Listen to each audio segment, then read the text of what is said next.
Hello and a hearty happy Monday to you. Thanks for joining us here at noon. I'm Felicia Lawrence alongside meteorologist Sean Ash. And we ended up having some snow this weekend. A little bit. It definitely feels different from last week. It's January, remember? It is. It is January. It's been a warm start to the month here. We're going to flip it over. The second half is going to be colder than average. And we'll have some bouts of snow today, though.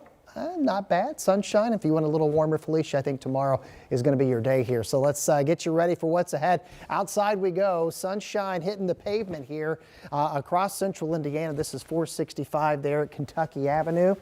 From there, we'll take you around, show you the rest of our camera network, which again has a lot of blue sky. It has a little bit of cloud cover, and you're probably going to see some of that. You can see there in Bunker Hill as well as Crawfordsville. Mid-high level variety on the cloud cover, almost at 40 degrees in Indy compared to yesterday. We're ahead of the pace. We were at 31 yesterday, but it's coming with the southwest wind at 20 plus. So yeah, it's a bright day, but it's also very brisk, and that is going to be noticeable. That southwest wind will push us into the 40s here. It's just not going to feel that warm or pleasant. Numbers right now ranging from 34 in Kokomo, 35 Shelbyville, almost at 40 degrees this hour in Bedford. I want to show you the visible satellite so you can see that cloud cover. It's going to hang around for a few hours and then it will move out. We're clear tonight. We'll have a lot of sunshine for tomorrow. And if you don't like it cold, get out and take advantage of tomorrow before the wind really shifts and it comes off the lake. We'll talk more about this lake effect event coming at us ahead in the 7-day forecast. All right, thank you so much, Sean. We appreciate it. An Indianapolis family is grieving this afternoon after the loss of their toddler to a house fire. This morning, the Marion County Coroner's Office has identified the child as 2-year-old Isaiah Howell Jr.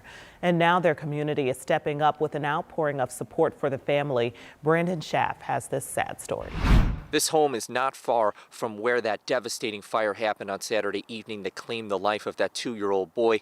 Neighbors doing what they can to support the family in the aftermath of that tragedy. Debbie Conway is devastated for her neighbors, a family of 5 who lived in this home on Findlay Avenue. We would always say hi to them, and they would always, say hi to us. And they were just a young family with children, and it's a sad situation.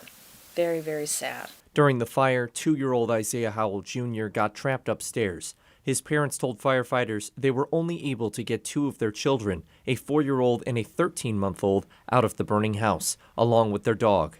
IFD says the father and a neighbor tried to go back in to get Isaiah, but the smoke was just too heavy. Firefighters found the toddler unconscious on the 2nd floor and tried to save him, but he died soon after arriving at Riley Hospital. Fire investigators ruled the possible electrical fire to be an accident. Conway, the Bean Creek Neighborhood Association president, says that she'll work with the American Red Cross to see how her community can help the family, who's only lived here for about a year. They're going through so much, the loss of their child, and just all that goes with that. And then, having a place to stay, replacing everything that was lost. That's what Bean Creek tries to do. If anything happens to any of our neighbors, because we could all suffer a tragic loss like that or just really need help. And so I think as neighbors that we're called upon to do that. In Indianapolis, Brandon Schaff, 13 News. And there is an online fundraiser set up to support the family. Conway says she'll share ways to help on the Bean Creek Neighborhood Association Facebook page. And IFD is calling a fire on the east side arson. It happened around 10:30 Saturday night on North Bolton Avenue near 16th and Arlington. 13 units battled heavy smoke and fire and got it under control in half an hour. The homeowner's family says he died several years ago and the home's been vacant ever since. They tell IFD it's been broken into several times, including Saturday night.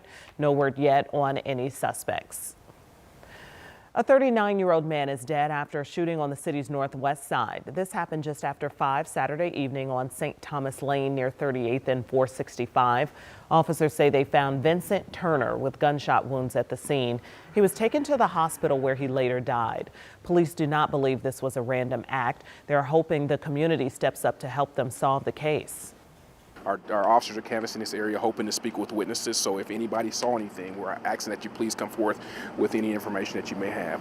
Last year, you saw us make a significant number of arrests, and you've seen that our crime numbers as far as violent crime and homicides are down. We were able to do that based off the tips and information that we received from the community. So that is basically key whenever we have a investigation of this type. Police are asking you to contact them or Crime Stoppers if you have any information about this shooting. And Greenwood police are asking witnesses to speak up after 4 people were shot over the weekend. Police are saying it happened around 11:30 Saturday night off Cutsinger Road, which is not far from Freedom Park. Investigators say 2 men started arguing inside a home at a birthday party.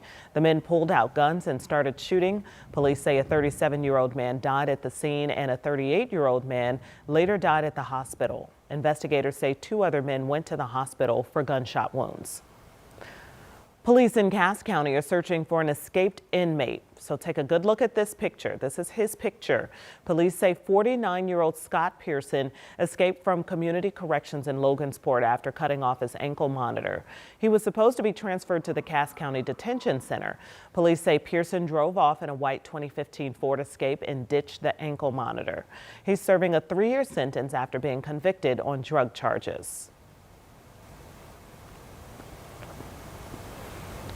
And now to the courtroom this afternoon, the beginning of the trial for a man charged in a 2022 murder. 34-year-old Cashman Moore is accused of killing 38-year-old Clarence Holder III in November of 2022. IMPD says Moore was already in custody for a separate case when they arrested him for this murder. Once we learn more from today's hearing, we'll be sure to update you. Also starting today, the trial for former Indianapolis Metropolitan Police Officer Myron Howard. Howard faces charges from an August 2023 incident where he allegedly had sex with a woman in the back of his police car in exchange for a ride home. The video is from August when he was tried and found not guilty on a similar charge. This is the video you're looking at. Howard had responded to the scene where the woman had wrecked her car on 31st and Sherman. He is charged with official misconduct, making an unlawful proposition, public indecency, and public nudity. And some residents near the Eagle Creek Reservoir are raising concerns on the water supply that will be used for the LEAP district in Boone County. Over a dozen people held a protest this morning outside of the Citizens Energy headquarters. Protesters say there has not been a lot of transparency surrounding this project and how citizens plans to pull and dump water into Eagle Creek. One resident we spoke with says this could impact her family farm, but also many of the nature reserve spots throughout the reservoir.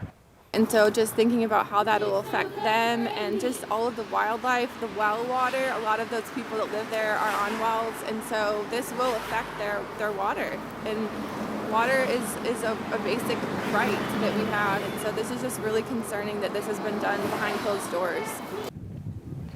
Citizens Energy tells us 25 million gallons of water will be used a day, with around 11 to 13 million gallons being taken from Eagle Creek.